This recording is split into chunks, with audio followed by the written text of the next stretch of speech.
All right, good afternoon. Welcome back here to Trader Minute. Great to have you aboard. Let's go out and take a look at a few scans out there, and some of the stocks kind of popping up on it. We've had a pretty monster move in the market the last 2 days, where the S&P now is up 120 points or so, and you look at the S&P relative to the low back here, up about 200 points off of its low. So pretty monster dip and rip.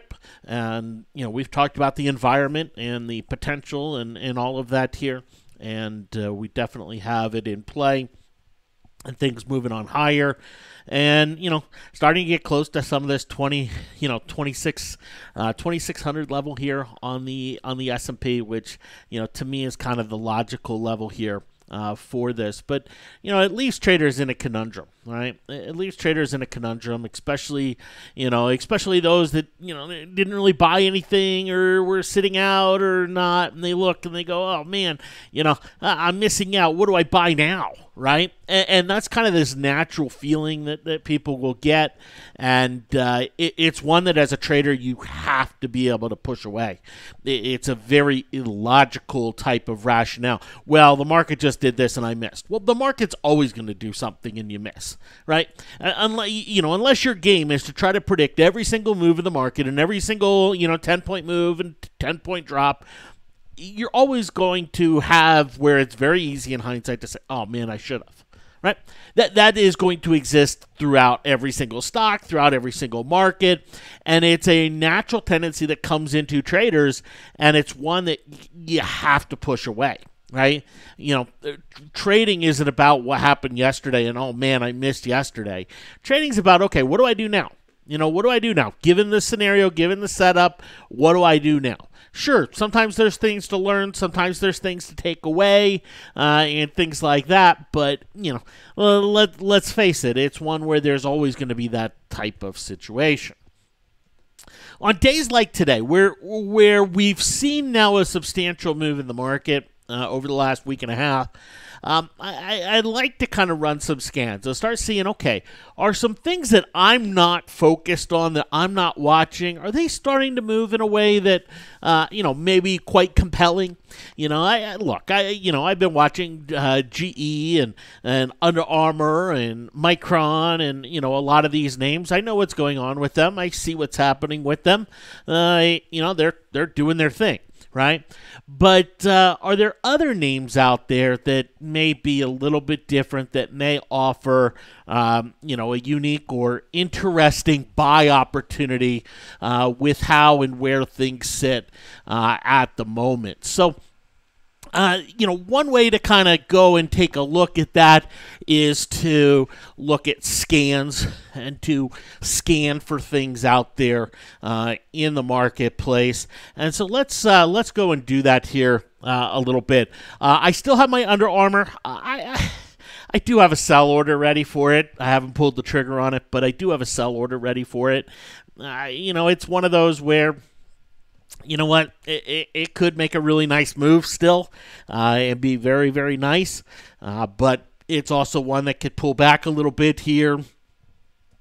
Overall, if we look at the option, you'll see how far in the money it is now, right? I have the 17 option. It's going for $2. So pretty much this is the delta trade, right? And I mean, it's got about a $500 delta, and if it's up $1, I'll make $500. If it drops $1, I'll lose $500. Essentially, is kind of where that sits. So it's not extremely high torque. I didn't set it up that way, but it is something where we can still see another substantial leg up. But do I want to go put that money somewhere else, or even back into Under Armour, but with something with a little more torque associated to it? Those are the questions that obviously I have to ask. But you know what? I'm going to sell it here, and let's see here. Let's go and sell this, and I'm going to sell it just simply to let's get a good start to the year in here. and bank that, and we'll go find something else. 195 is my exit price here. 195. All right.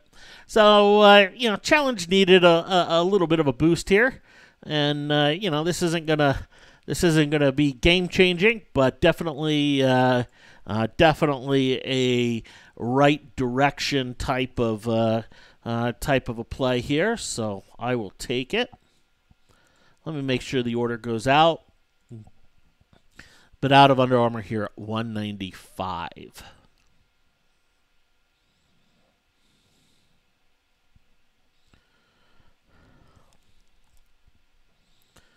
All right, so in at 134, out at 195. So we got some movement in the option. Yeah, I mean, not a ton though. For as much as the stock moved, if we're talking relatively more normal market conditions, this type of move, we get more than a double on our option pretty easy.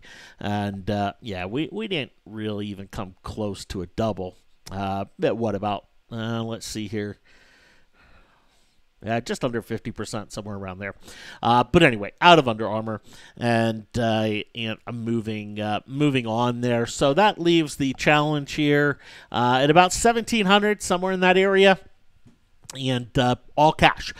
So I mentioned I before the Under Armour trade, I need my next trade to really hit to get a gain in there. This gain does give a little bit more of a cushion to possibly be a little bit more aggressive. So we'll be looking at that here as the day progresses. But let's go and run some scans here and take a look at some of the things that are popping up. And there's some scans that I'm a big fan of. A lot of scans I have saved in here that I will go through and take a look at and analyze, especially on days like today. But let's come in here, and there's there's this one in here called a 391 bull. Right, and I'm not going to pull up a bearish scan on a day like today, other than to look at some of the counters. But last week we talked about stocks when you have your slow stochastics and you put on the 39-1 parameters. So let's just take Caterpillar, for instance. Okay, and we'll come in down here into the slow stochastics. Let's get rid of the other indicators. Just clean this mess up a little bit. Let's just take off our 200-day moving average. And we'll put on the slow stochastics. And we'll go 39.1. Now, what does this do? This basically tells us whether the stock price is high or low relative to the last 39 trading days. So it's giving us a lot longer time period here. And the one basically takes away the smoothing line that is associated with the stochastics, right? The stochastics has a red and a black line. When we put a 1 there, it's a smoothing line, right? If we put a 3, it'll add that smoothing line back in, right? So I'll do a 39.1 here. And then we'll come down here and we'll throw in, so you can see the difference, the 39.3, all right? And you'll be able to see the difference between these two. One is just a black line, right? It's just the normal black line. The other has this black line and red line. And this kind of crossover action, and some people like to read something bullish into the black line going above the red and bearish with the black line moving below the red. So that's why people like to put some sort of smoothing on it. For this case, it's just not necessary or relevant, here for what I'm looking at. But basically, it's asking, hey, is this stock high or low relative to the range of the past 39 days? And you can say, well, Jeff, come on. We don't need an indicator for that. We see the low is 116, the high is 142. Right now, it's at 130, so it's kind of near the just south of the low end of the range.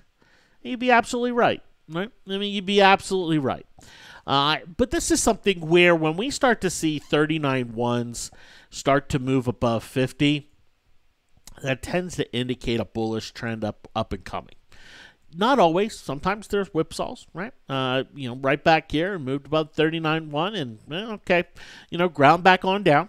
So it's not an always thing, but when we start to see major shifts in a market or something like that, we can find these stocks that have this move above 50 on their 39.1.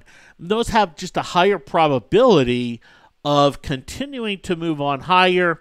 They also tend to be a little more comfortable to buy on dips, and to be able to just kind of use any sort of dip to step on in and purchase it. So that's what we're scanning for here. Now there's another indicator that you see in my scan, and that's the ADX. Okay, and basically the scan is saying that the ADX 3 days ago was less than 20, and the ADX now is greater than 20. Let's go take a look at what that means. And here's the ADX. Okay, the ADX is a trend indicator, right? It was developed by the same guy who developed the stochastics, Wells Wilder. And he also developed the parabolic SAR. And he developed them to be used together in conjunction, right? And his whole idea here was that when the ADX is on the rise and the stochastics is on the rise and pushes into key levels, now he didn't use the 39.1, that tends to be a sign that, hey, a bullish trend is going to form. When the ADX is on the decline and it goes above key levels, well, maybe not as much of a trend. But bottom line is when the ADX is rising, the stock is trending. When the ADX is falling, the stock is consolidating, right? And you can say, well, we can say whatever we want about Caterpillar, but the reality is this thing's been consolidating for 2 months. It's gone nowhere. Yes, it's had a blip higher and a blip lower, but it's gone nowhere. It has been an absolute technical consolidation. And we can see the ADX having gone very, very low. Now, what's the tendency here? Well, the tendency is that once the ADX gets a low, and then what I'm looking for is below 20, and then we start to see it prop up back above 20, then we tend to see a highly probable bullish trend emerging or bearish trend emerging, depending on the signal. ADX doesn't signal direction. ADX just signals, hey, probability of trend rising or falling. So in this scan that I have, I'm looking for ADXs that were below 23 days ago and that today are above 20. Now, this isn't going to find all ADXs that are on the rise. We could use 15, we could use 10, we could use whatever parameter we want to try to find a rising ADX. We can even add more expressions in here to try to hone in and fine-tune. But you know what? This is going to give me a general picture. So it's not going to give me every 391 crossover that's out there. It's going to really kind of trim those down. And on most days, I'll admit, I don't get any. There's 0 on this scan. Okay. Today, there are a few. Okay. Let's take a look. BlackRock Municipal Income Trust. Yeah. Brazil, bullish 3 times shares. Okay. We've talked about Brazil and some of the bullish bullish elements there. And then pretty much the only real tradable one is VipShop Holdings. So if we come in and we put in, VIPS,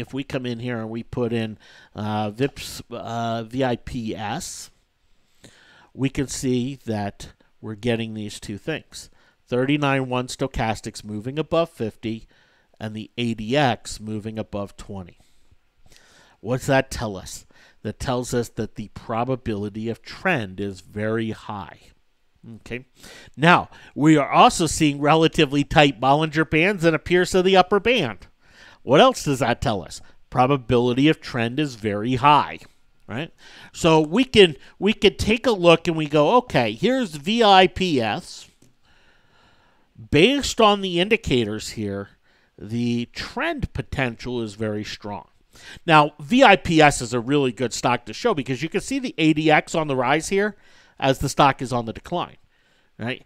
ADX was on the rise as the stock was falling because it was trending. And ADX shows trend, not trend direction. But here we have something that's now consolidated for a long period of time, pushing into the upper band, above 20. That's a really strong setup. If we come in and we look at the options, let's see if it's something that's challenge tradable here. Yeah, not really. 10-cent spread on next week's options. 10-cent spread on a 50-cent option. Yeah, that's kind of insane. It's what I would expect out of something like this. But really make money on the options. We need this to really move in a big way, which obviously it could. But this is much more of a stock trade, type of a setup here. All right, but that's the scan, and that's what I'm looking for here. Now let's come in here and let's go. Let's just use the number 15, right? And let's see if we get something similar, or a little bit of a different list here, and something where maybe a few more tradable items, because the principle's the same, right? We're going from below 15 to above 15. Oh, here's a few more.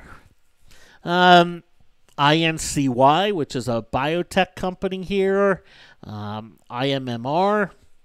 Nothing that I'm looking at here and I go, wow, okay, this has options that I can trade for the challenge, but definitely some interesting names in here. SEE, Sealed Air Corp. Let's take a look here at SEE.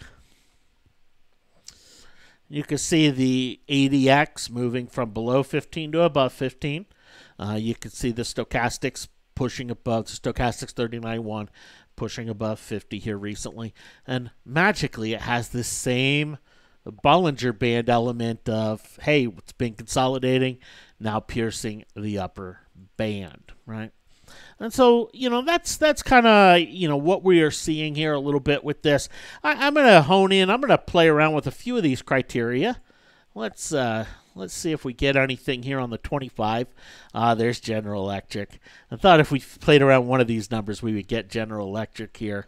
But here's GE. You can see 39.1 moving above 50.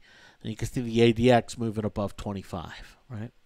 So let's just come in here and let's just take the ADX out, right? Let's just say, you know what? We'll kind of use our own judgment there. Let's just take a look at all the 39.1 crossovers today. And if we look at them all, it's going to be a massive list. So let's just come in here to S&P 500 companies, right? Just for now. 34. All right. That's about what I would expect from the S&P after the move the market has made. But take a look at all these names in here. General Electric, AT&T, Netflix, Amazon, IBM, Home Depot, Masco. We talked about Masco on Friday at the Open. Lennar, which is a home builder. Deere, Alphabet, or Google, as most of us still call it. But you can see all these names here, and then we can come into the back page, and Chipotle's on here.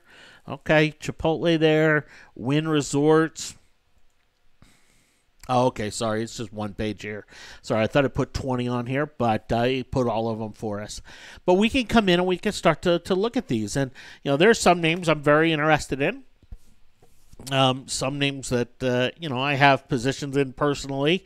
One is IBM. I started building a position back here in October, and, it's been eventful, to say the least.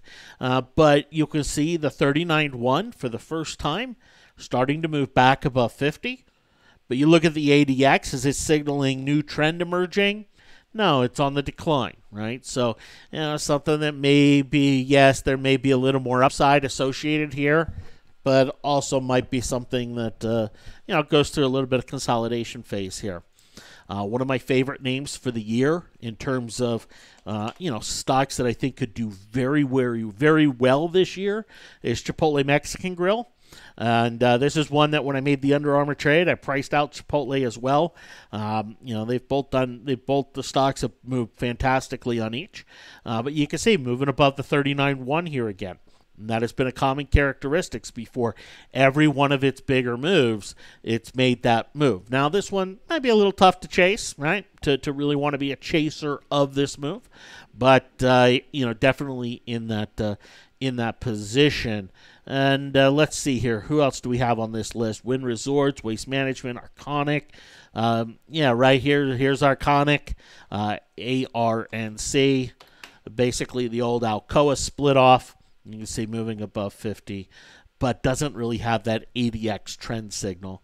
And that's what we're going to see on most of these, where the stochastics 39.1's moving above 50. And so, yes, worth having a closer look at, sure.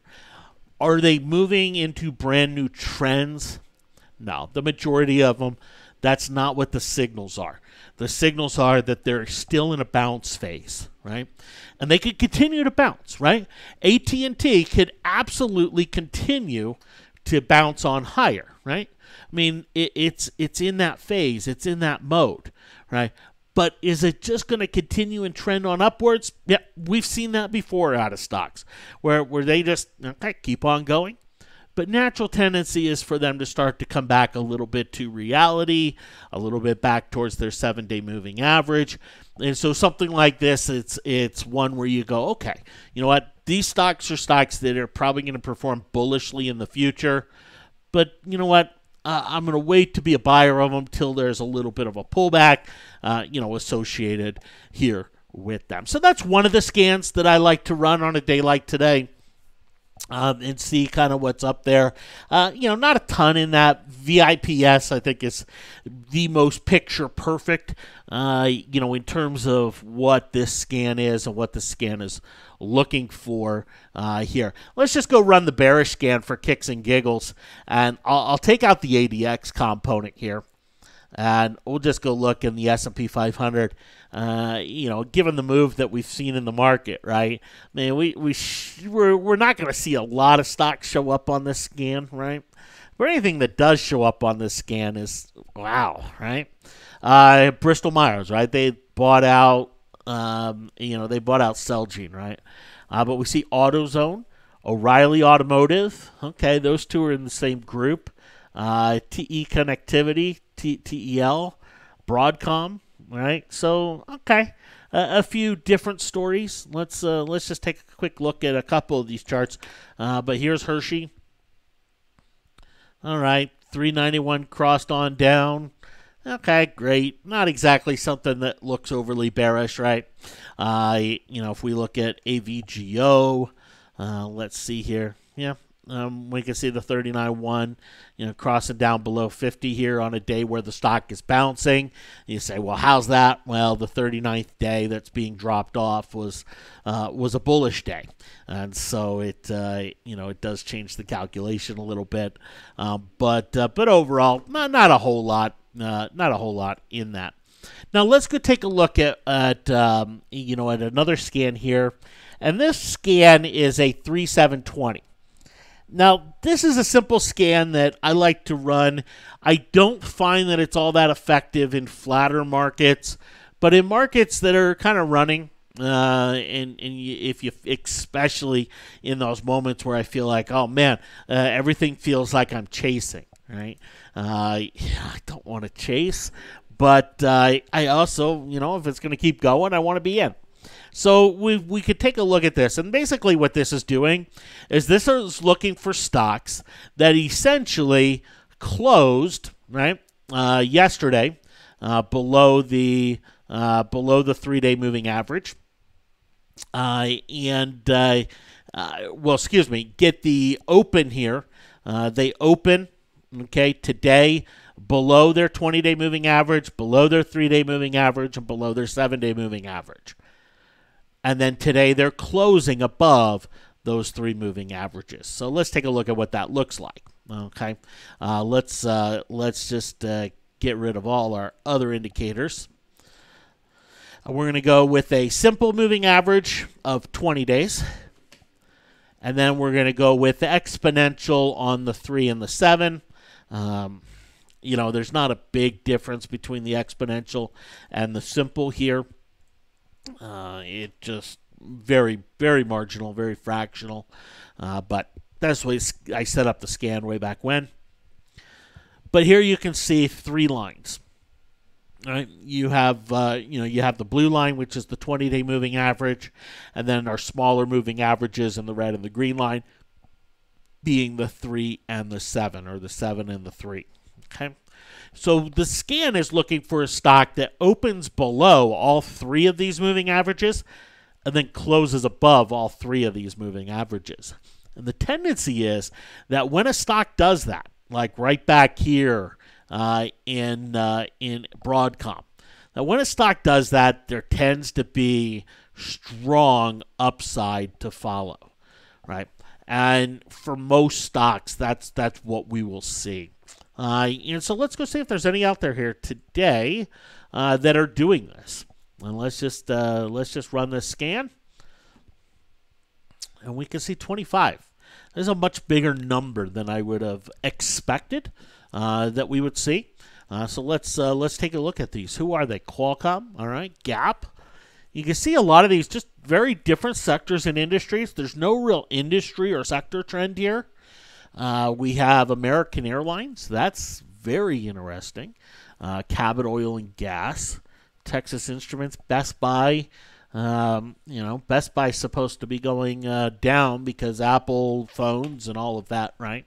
But here we are, trading above, all 3 of those moving averages here today with this big upsurge.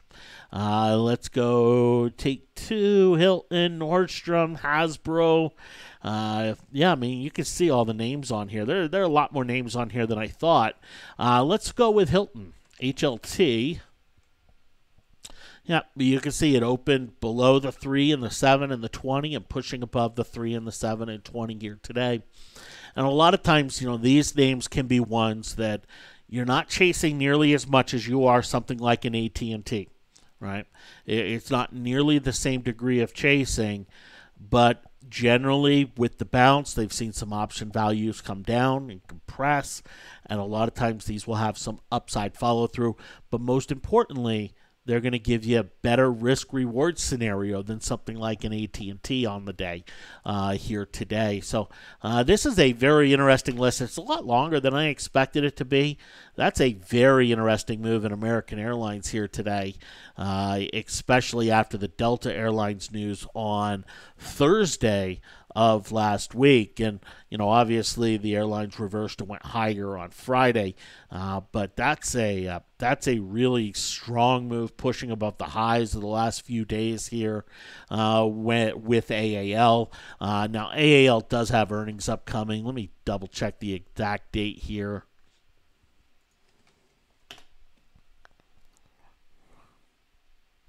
Yeah, the 24th. So, okay, there's still some time here. There's still some time. But, the options aren't too bad.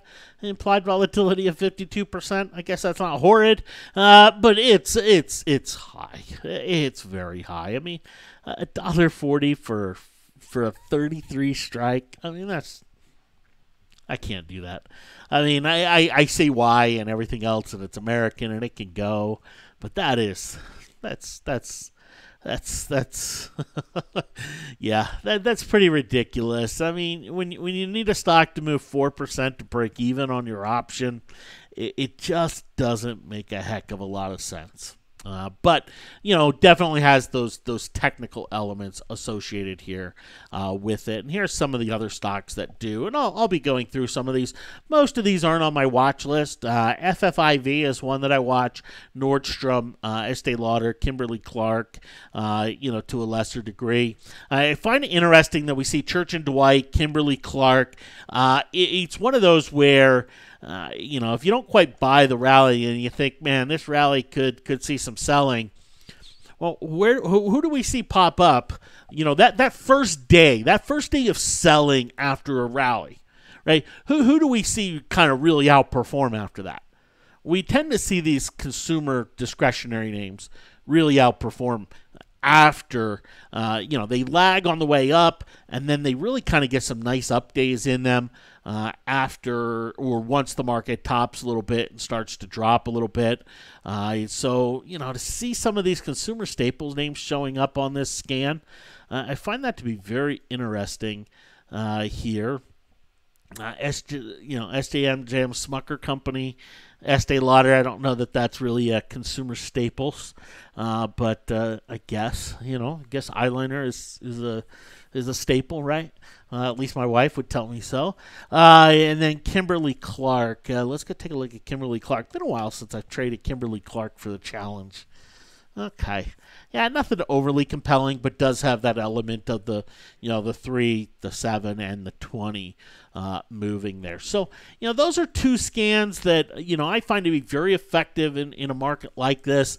If you're looking to go after something to, one, understand and go, okay, which ones have made moves that have a high probability of trend emergence, and which ones are making some moves that have some better short-term components to them where, we could definitely see, it perform really well tomorrow and the next day. That would be something like Fastenal here, or any of these stocks on this list right here with that 3, 7, and 20 component. Thanks for hopping on. Have yourselves a great one. We'll talk to you later. Take care.